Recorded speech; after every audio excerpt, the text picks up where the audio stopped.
नमस्कार दोस्तों, आपका स्वागत है हमारे YouTube चैनल @दिव्यजराय 900 पर। आइए आपको महेश्वर संस्कृत के महेश्वर सूत्र के बारे में बताते हैं। महेश्वर सूत्र महर्षि पाणिनि ने संस्कृत का व्याकरण बनाने की इच्छा से घोर तप करके शंकर भगवान यानी कि महेश्वर को प्रसन्न किया। प्रसन्न होकर शिव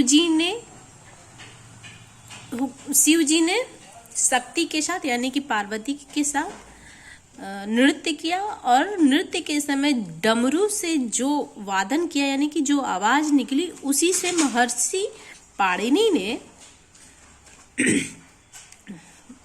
14 सूत्र बनाए। उन्हें उस डमरू की ध्वनि से जो स्वर निकला उससे उन्होंने महेश्वर सूत्र के 14 सूत्र बनाए और भगवान शंकर के डमरू से निकला था, इसलिए इसका नाम महेश्वर सूत्र पड़ा।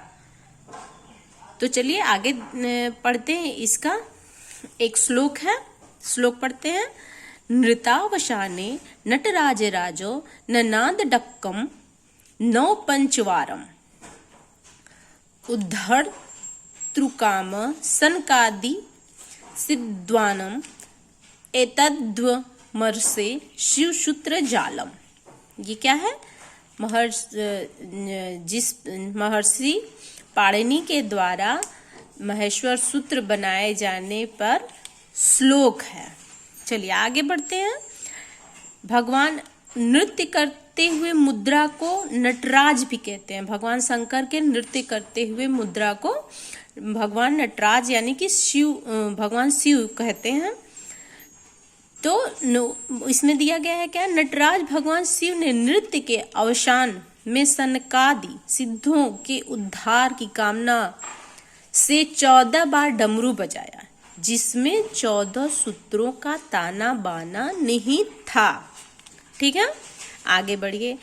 अ ई ऊड़ रील री क आदि ये 14 सूत्र हैं, इसलिए इन्हें चतुर्दश सूत्र भी कहते हैं।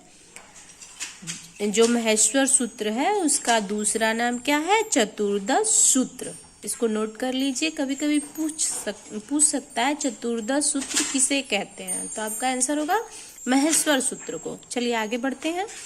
इन्हीं सूत्रों से प्रत्याहार बनाए जाते हैं, अतः इन्हें प्रत्याहार सूत्र भी कहा जाता है। अब यहाँ देखिए, समझिए इसको। महेश्वर सूत्र से ही प्रत्याहार बनाया जाता है, इसीलिए इसे प्रत्याहार सूत्र भी कहते हैं। आगे बढ़िए, आगे के बिंदु में भगवान शिव के डमरू से निकलकर पाणिनि को प्राप्त हुए हैं। जो महेश्वर सूत्र होते हैं वो भगवान के डमरू से निकलकर महर्षि पाणिनि को प्राप्त हुए, अतः इसे शिव सूत्र या महेश्वर सूत्र भी कहते हैं। चौथा बिंदु है, इन सूत्रों में संस्कृत वर्णमाला है, अतः वर्ण सम्मानाम्य सूत्र भी कहते हैं। इसमें इसके 4 नाम बताए हैं। अगर इसमें से कोई भी क्वेश्चन आपके सी टेट, यूपी टेट या सुपर टेट, बिहार टेट या एमपी टेट कहीं भी आ रहा है तो आपको आसानी से थोड़ा सा ध्यान दीजिए, उसके बाद आपको आसानी से इसके 1 नंबर तो इसका आपका पक्का हो जाएगा। देखिए, इसमें शिव सूत्र को एक क्या कहते हैं? चतुर्दश सूत्र। दूसरा क्या कहते हैं? प्रत्याहार। इससे प्रत्याहार बने इसलिए इसे प्रत्याहार सूत्र कहते हैं। तीसरा महेश्वर सूत्र या शिव सूत्र, आप जानते ही हैं। और चौथा है वर्णमाला है, अतः इसे वर्ण साम्यनाम सूत्र भी कहते हैं। अब 14 महेश्वर सूत्रों को देखिए कौन कौन से हैं। पहले में क्या है? अ ई ऊड़, दूसरे में है रील री क, फिर तीसरे में है ए ओ अंग, फिर चौथे में है ए ओ च, पांचवे में है ह य व र ट, छठे में है ल ड़, सातवें में है य म अंग ड़ न म, झ, आठवें में क्या है? झ म य, नौवें में है घ ढ घ श, 10वें में है ज ब ग ड द स। 11वें में है ख फ छ ठ थ च त त व। 12वें में क प य। 13वें में श श स र। अब इसमें से कभी कभी पूछ देता है कि महेश्वर सूत्र में कौन से नंबर पे सबसे ज्यादा वर्णमाला है, तो आप इसमें देख सकते हैं 11वें नंबर पे जो है उसमें क्या है 1 2 3 4 5 6 7 8 9 9 वर्णमाला एक साथ है।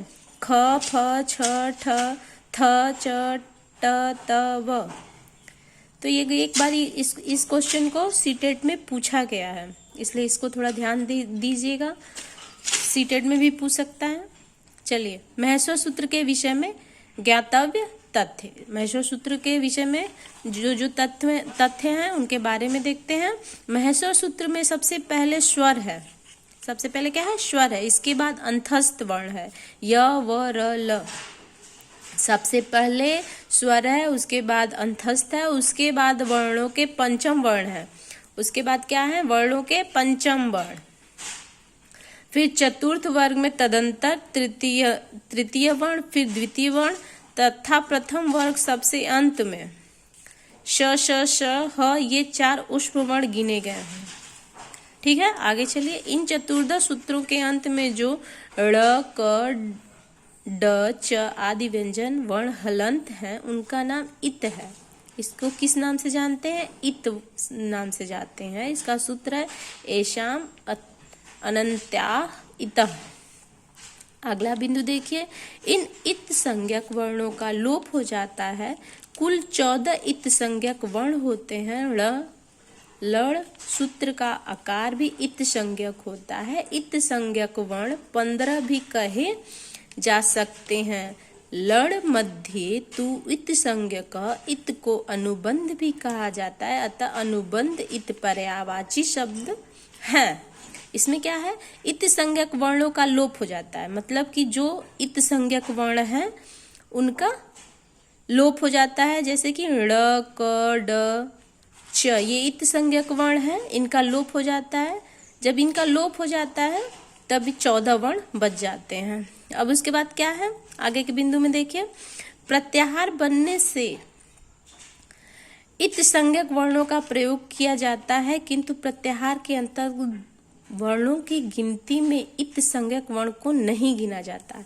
प्रत्याहार बनते हैं तो उसमें इत संज्ञक वर्णों का प्रयोग होता है, लेकिन प्रत्याहार बन जाते हैं उसके अंतर्गत इन वर्णों को गिना नहीं जाता है। जैसे अच प्रत्याहार में ऐ उ आई ई अ ई उ ड़ रिल री क ए ओ ड ऐ अ च, इन 4 सूत्रों से बना है। यहाँ अ ई उ ड़ के औ से लेकर ए और च के बीच आने वाले सभी वर्ण अच प्रत्याहार में गिने जाएंगे, किंतु ड़ क ड और च ये 4 इत संज्ञक वर्ण है, अच प्रत्याहार में नहीं गिने जाएंगे। यानी कि ये रहेंगे तो, लेकिन इनकी कोई गणना नहीं होगी।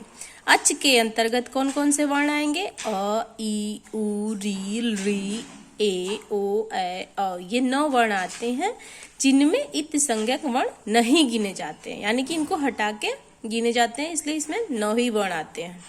महेश्वर सूत्र है वरट में ह वर्ण गिना गया है, अतः 14वें सूत्र में हल में भी ह वर्ण गिना गया है, अतः इनको हकार की 2 बार गणना की गई है। हल है ना, हकार की 2 बार गणना की गई है। यहाँ पे 5वें में भी ह है और 14वें में भी ह है, इसलिए इसकी 2 बार गणना की गई है। तो आगे बढ़ते हैं, इसके आगे बढ़ते हैं। महेश्वर सूत्र में ड़ इत संज्ञक वर्ण 2 बार आया है, एक बार ऐ उ ड़ में, दूसरी बार ल ड़ में आया है। जो ड़ है वो भी 2 बार काउंट किया गया है, 2 बार आता है। चलिए इत संज्ञक करने वाला सूत्र हलयंतम, हल इत संज्ञा करने वाला सूत्र क्या है? हलयंतम। उपादेशावस्था में जो अंतिम हल होता है उसकी इत संज्ञा होती है। ठीक है, वीडियो बड़ा हो रहा है इसलिए आपको अगले वीडियो में आगे का बताते हैं, इत संज्ञक वर्णों का लोप करने वाला सूत्र। नमस्कार दोस्तों, आपको हमारा वीडियो कैसा लगा कमेंट करके बताइए। हमारे वीडियो को ज़्यादा से ज़्यादा लाइक करिए, शेयर करिए। अभी के लिए नमस्कार।